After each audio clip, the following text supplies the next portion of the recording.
السلام علیکم ورحمۃ اللہ۔ پیارے ناظرین، سورۃ لقمان آیت نمبر 34 کا مختصر حصہ۔ وما تدری نفس ماذا تکسب غدا، اور کوئی نفس نہیں جانتا کہ وہ آنے والے وقت میں کیا کرے گا۔ کیا کمال کر دیا سورۃ لقمان کی آیت نمبر 34 کے اس مختصر حصے نے۔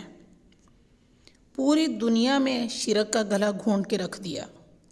مختصر لیکن انتہائی جامع الفاظ کہ اللہ کے علاوہ کوئی نبی، ولی، غوث، کتب، ابدال، پامسٹ، کاہن، نجومی، بنگالی باوے اور کوئی بھی دوسرا تیسرا مستقبل کی کسی بات سے آگاہ نہیں۔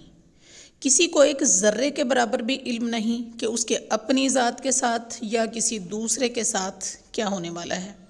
سب جھوٹ، فراڈ اور دھوکہ ہے۔ سچ فرمایا اللہ ذوالجلال نے کہ یہ پلندہ کمثل العنکبوت، مکڑی کے جالے کی طرح ہے۔ وَإِنَّ أَوْهَنَ الْبُيُوتِ لَبَيْتُ الْعَنْكَبُوتِ، اور مکڑی کا گھر یعنی مکڑی کا جالا پوری کائنات کے گھروں میں سے سب سے زیادہ کمزور ہے۔ عالم الغیب صرف اور صرف اللہ ذوالجلال کی ذات مقدس اور مطہر ہے۔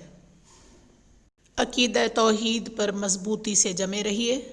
اللہ ہم سب کو صراط مستقیم پر گامزن فرمائے۔ آمین ثم آمین۔ اللہ نگہبان۔